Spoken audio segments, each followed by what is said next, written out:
ban us. Banned. Getting banned right now. Bring it, Belarus. Bring it, Belarus. Ban Belarus. Oh God, they're kicking us off the internet. I have too much energy for this. Okay. What if we're like the #1 podcast in Belarus? Because we keep mentioning Belarus. You know we are. All 6 of them.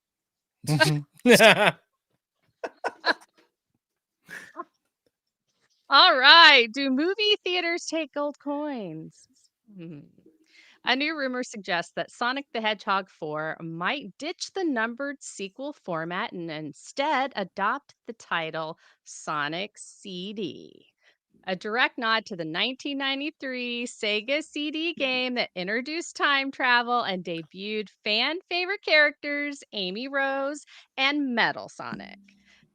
This aligns with the post-credit scene from Sonic the Hedgehog 3, which teased both characters. If true, the title shift signals a deeper dive into Sonic lore and a possible time travel plotline. Sonic the Hedgehog 4 is set to be released in theaters on March 19th, 2027. So tacos on the table, my fellas. Will you be speeding into theaters for Sonic CD? I still haven't seen Sonic 3, and I know it's on Paramount Plus. I need to watch it. But I mean, I enjoyed the first 2 movies. I enjoyed Knuckles. So I from what I've heard, Sonic 3 was just as good as the first 2 movies. I just need to watch it. So I mean, if that's the case, I hear Keanu Reeves was amazing in it. Oh my God, he played Shadow. I'm in on this. I'm in for it. So James? my tacos are off the table on this. I played Sonic, like the first one, but I was never a huge Sonic guy. I never had a Sega Genesis. So I never got like attached to Sonic. That being said, I'm not in control of my life. If my kids want to go see the Sonic movie and I have to spend $137 for popcorn and movie tickets and jujubes or whatever, I'm going to do it because I'm not in control. And that's what happens. So my tacos are off the table, but they'll probably put my tacos on the table to go see Sonic. That's what happens when you And then they'll smash them up into Yep. little bits because you control nothing in your Exactly. life.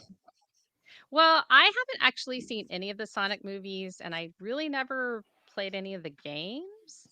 But I love this. I love that he's just like this little creature, furry creature that can run really, really fast, and he's a ball.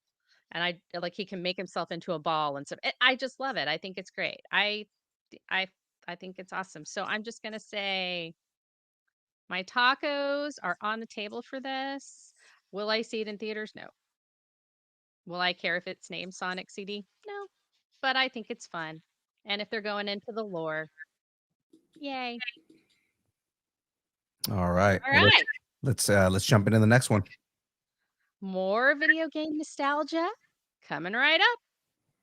Word on the street is Netflix is developing an animated series based on Crash Bandicoot, the chaotic marsupial. Oh, I love that. Who spun his way through PlayStation history.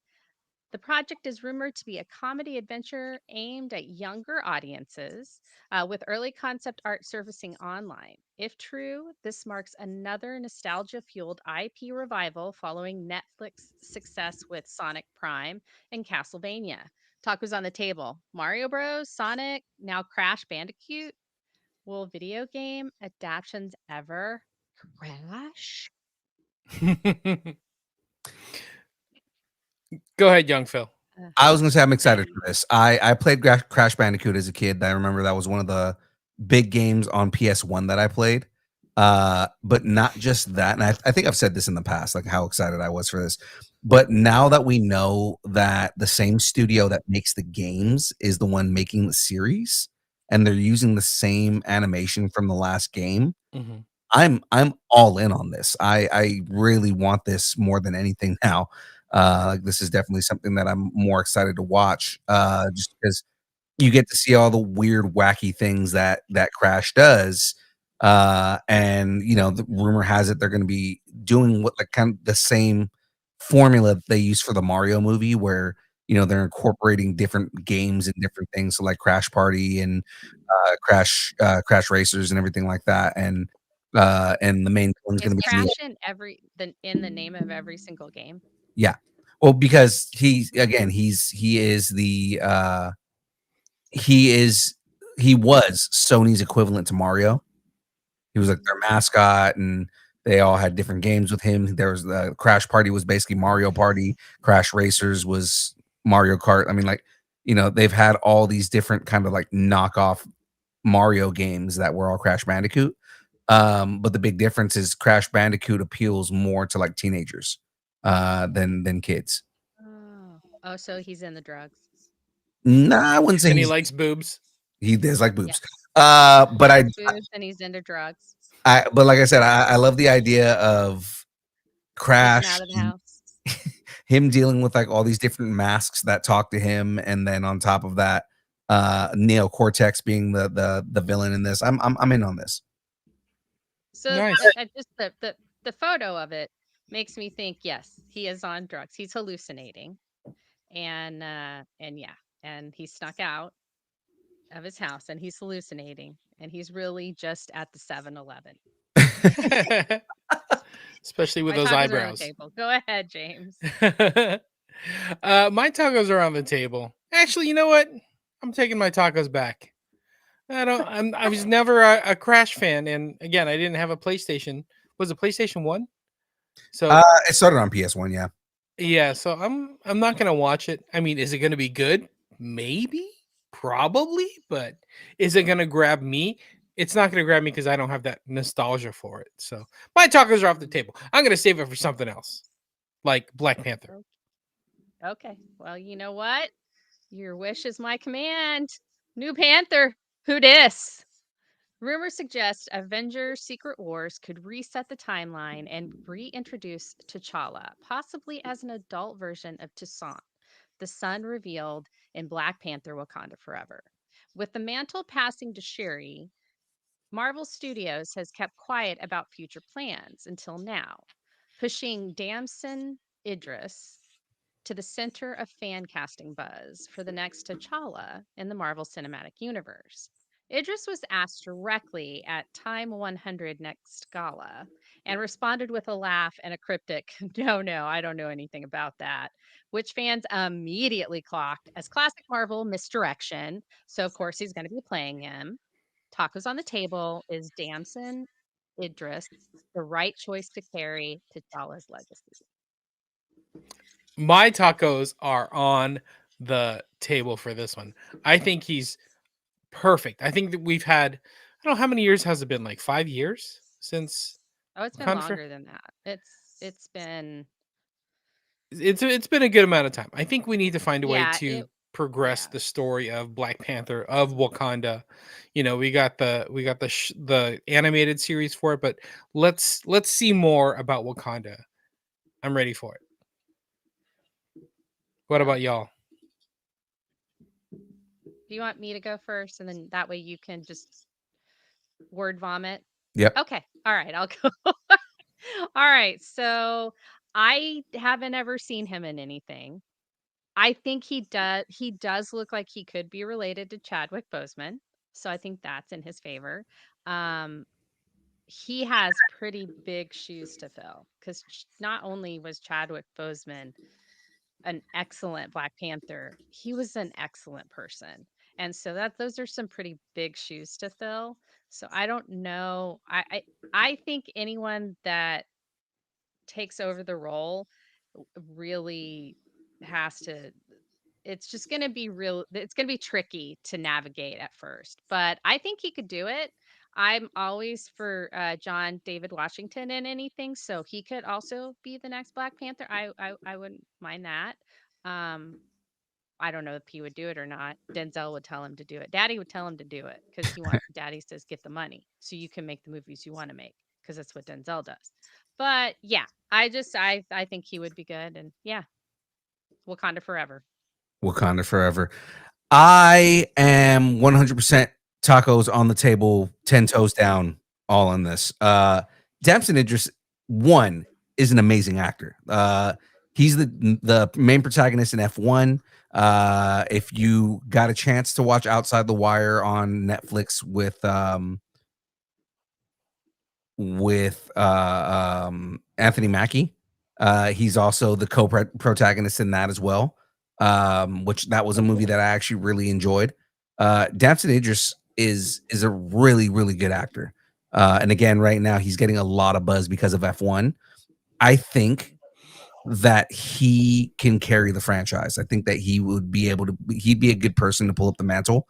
He also has the look. He does look like he could have been related to Chadwick Boseman. Um, Yeah. I think that if we are going to recast, either recast T'Challa or you are going to do Toussaint and do T'Challa Jr. Either way, I think that he is somebody that can pick up the mantle. So, I mean, I say that I haven't heard him do an accent, so I don't know, like, how well of a Afrikaans accent he can do, but an Afrikaner accent. But I mean, it'll be kind of cool, just to kind of see another actor pick up that mantle finally. Mm-hmm. Yeah, Well, no, absolutely. you know what brought all this about was this whole Time 100 gala thing. Mhm. So they did a feature of like the costuming of from Black Panther, and he walked out with everybody from Black Panther, like next to Angela Oh, Bassett. yeah, 'cause yeah, she had a cat. Oh, she had her arm around him, like, he was walk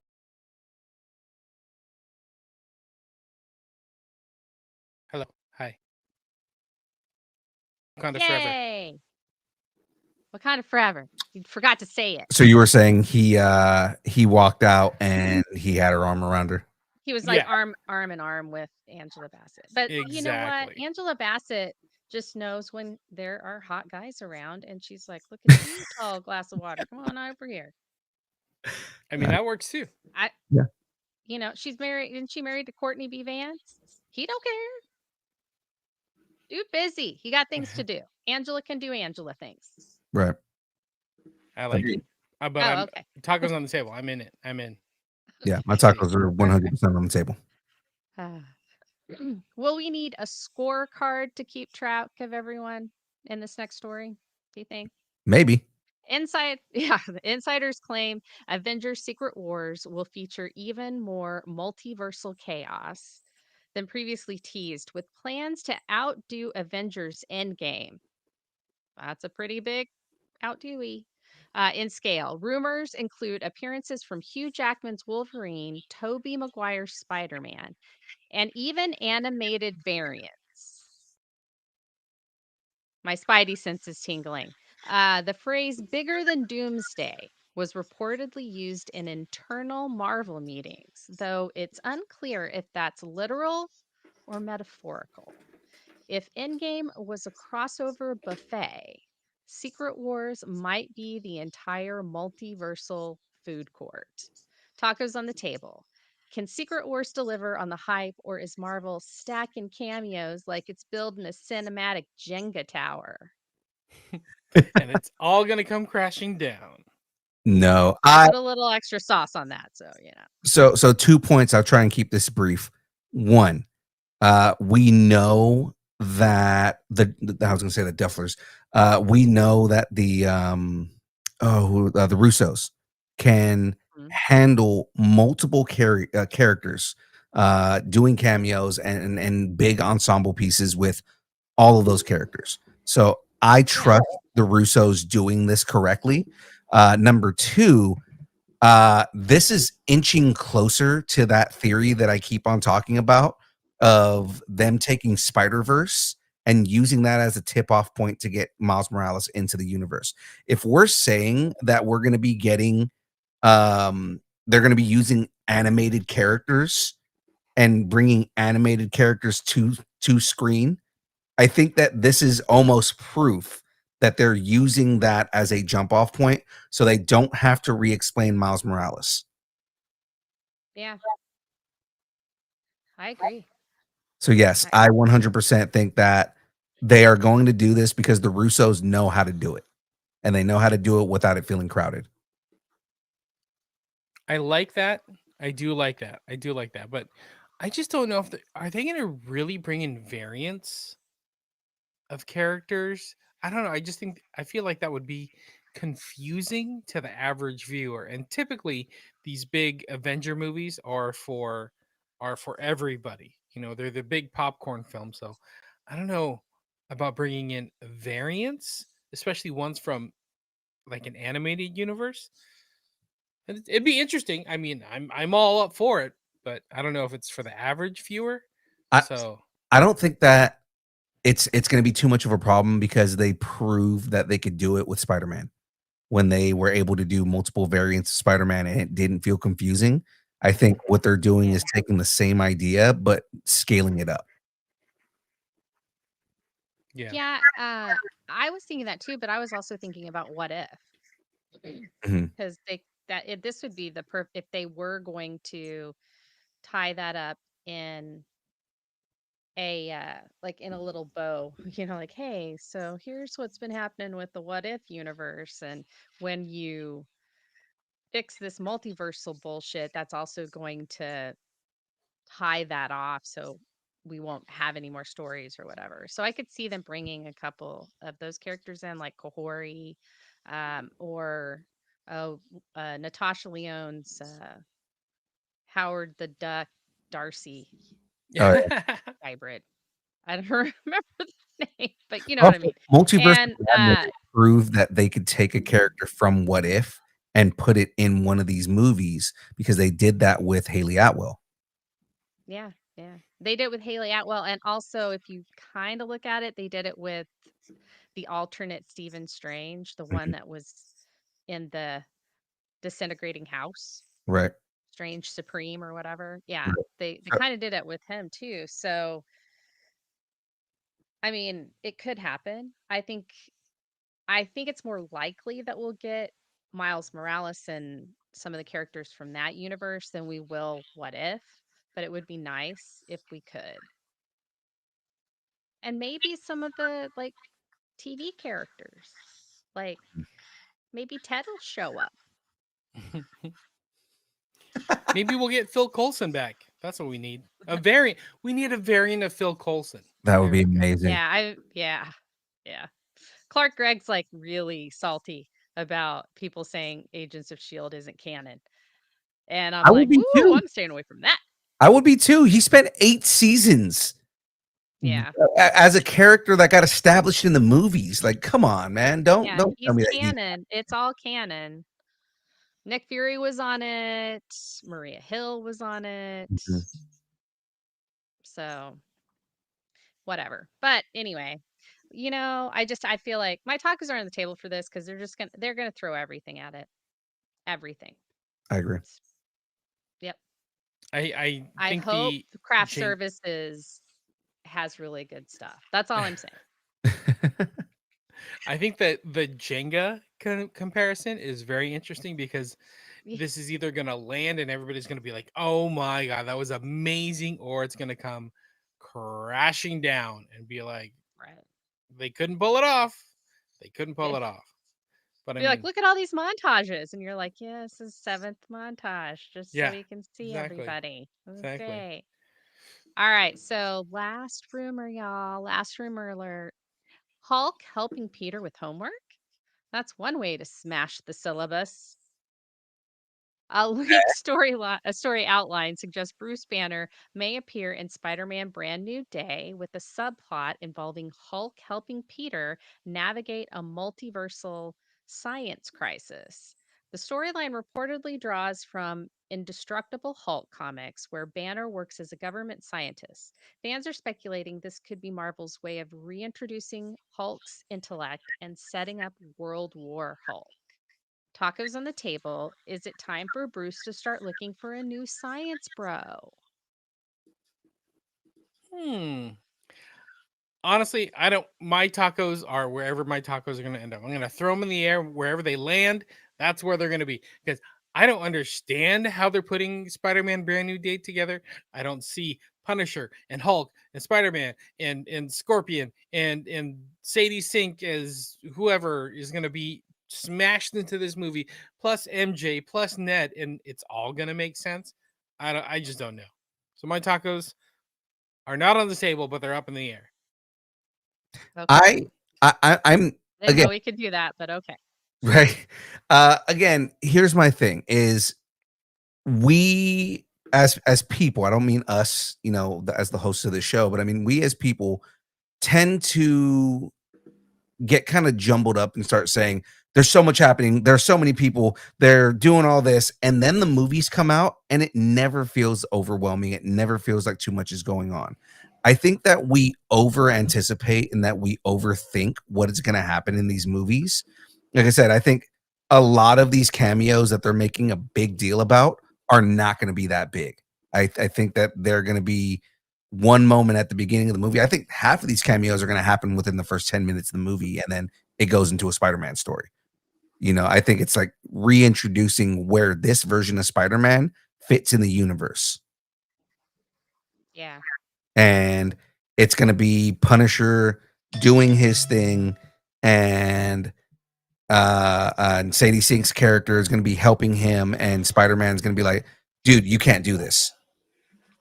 Tell me that I can't. Frank's just going to be like, tell me I can't do what I want. Like it's Right. going to be an Yeah. argument between them, and Spider-Man stopping Frank Castle and being like, we're not, this isn't over. We're not done. We're going to be talking later. And then it goes into a full Spider-Man movie. I don't think that just because we're getting a lot of these characters in the movie, it means that they are main characters through the entire movie. Okay. Yeah, I see where you're coming from. I Like see where you're coming from. Superman. Superman had a lot of But that too. but to bring in, yeah, Superman had characters, but they all weren't main characters. We're talking about the Hulk. We're talking about the Punisher. We're talking about Spider-Man. Like having that much, I don't know, presence, power on screen is a lot to deal with. And just to be like, oh, here's Punisher coming walking by, shooting a gun, pew pew, and walking off screen, that'd be such a waste. Don't even tell me he's going to be in the movie if it's going to be like a small 5-minute cameo. I don't want that. I don't want that. You're hyping it up like we're going to have this huge Punisher Hulk thing. Don't just give me like a 5-minute small cameo. Like make him a guest, just like how Toby Maguire and Andrew Garfield were. Like they were part of the story. Give me that. But then see, Well, when there you do could that, I feel like that's too be much. I feel like well, there making it there a team could up is be too much. Sorry, go ahead, Jen. it's okay. I think I kind of forgot what I was going to say now. Oh, no, I was going to say that that the whole I think the multiversal science crisis could be like the main focus of this, and not necessarily that it's, oh, oh, Bruce Banner and Hulk are going to be in this whole movie.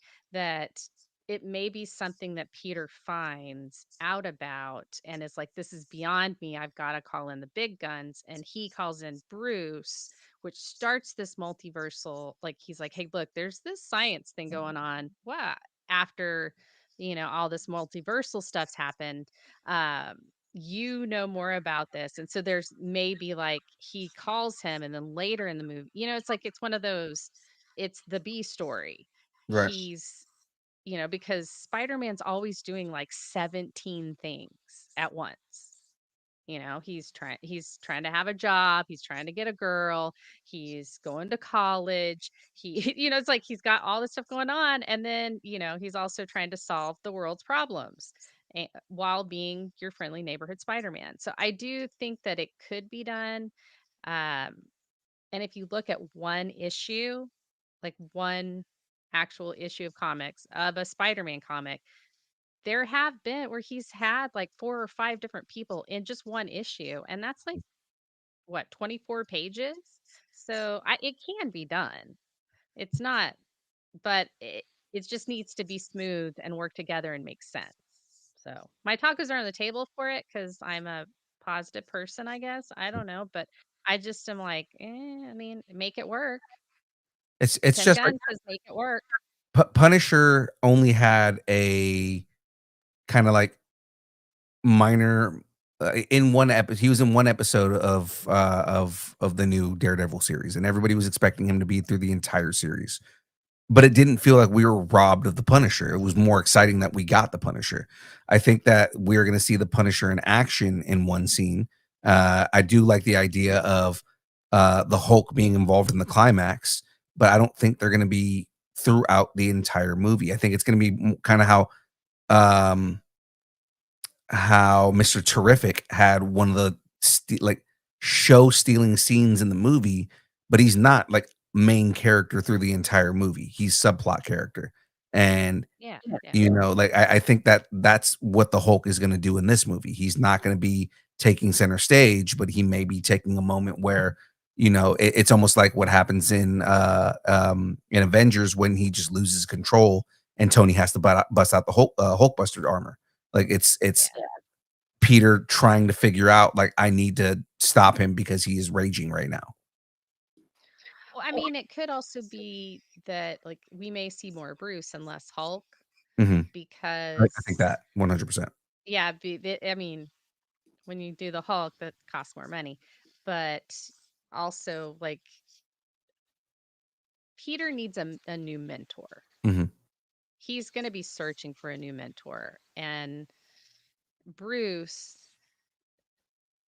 needs another friend. Needs another friend that will be his friend, like to the point where it becomes obnoxious. He needs there. It's like a match made in heaven, really. You got and you've got a spider and a monster. So it's like yeah, it's just a perfect parable. So yeah, I hope they're best friends forever.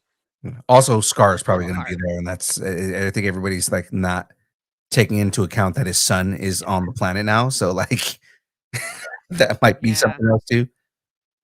Unless he dropped him off with Star Lord, maybe he's helping Star Lord with his dad's lawn. I'll put my tacos on the table for Scar not being in this movie.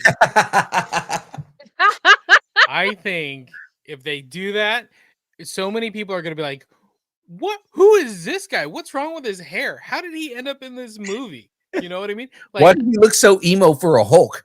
yeah, not everybody watched She-Hulk, let alone, found out what happened, towards the end of that show. So I don't think I think they put Scar in for like, hey, look at this. We just introduced Scar, but I think they're gonna pull back and be like, no, let's just keep it Bruce. Let's keep it Bruce. First of all, how dare you? Let's- Everyone should watch She-Hulk. Yeah. It was awesome. And not just for the twerking scene, but it was awesome. And second, Frank, roll that clip. how dare you? No, I'm just kidding. Roll that clip.